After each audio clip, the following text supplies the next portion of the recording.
small house or a building as big as the Shard, you need to go through a lot of red tape. You need to jump through a lot of hoops in order to get things built. They scrapped it.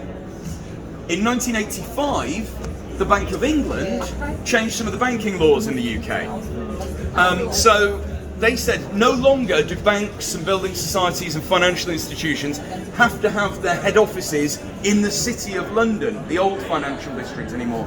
That used to be the rule. You can move wherever you want. A year later, in 1986, we deregulated the stock market.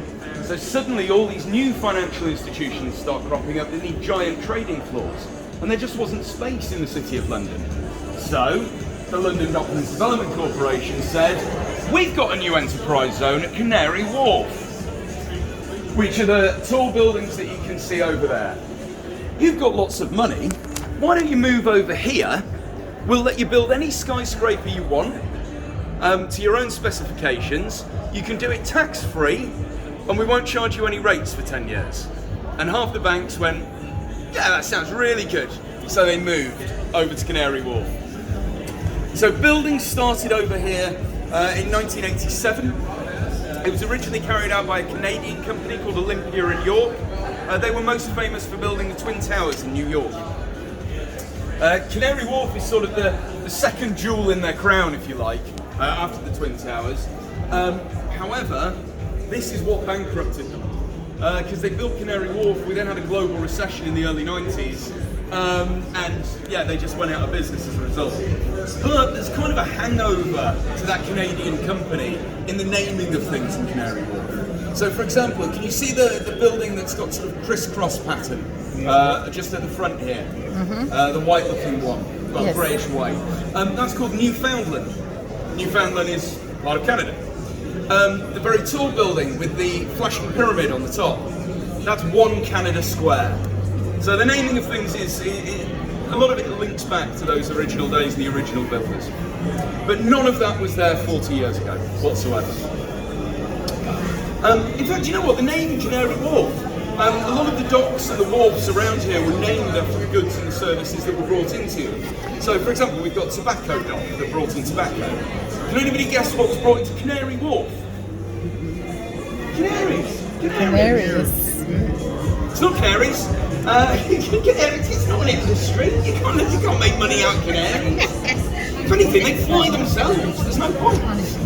No. It's fruit and vegetables. You're not far off. It's fruit and vegetables, but from the Canary Islands.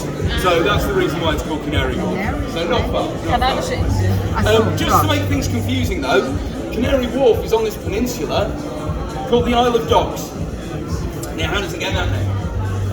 Well, some people think that it might be where the king bred his greyhounds that he went hunting with. Other people think that it might refer to the people who live there. I'm not going to say that. It's East London. I value my safety. I'm not saying that.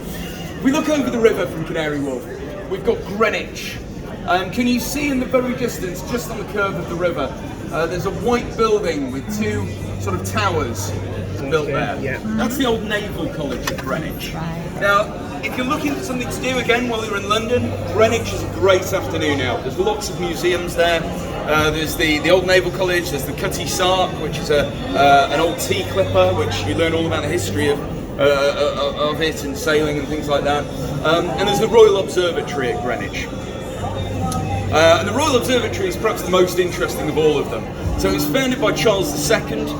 He made a man called John Flamsteed his Royal Astronomer. But Charles II was pretty tight with his money. It was just after the Great Fire of London, and he didn't have a lot of money left because he was rebuilding most of London.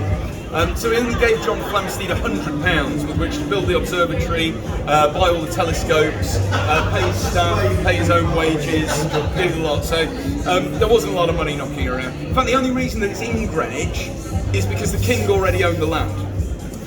He didn't need to buy any more.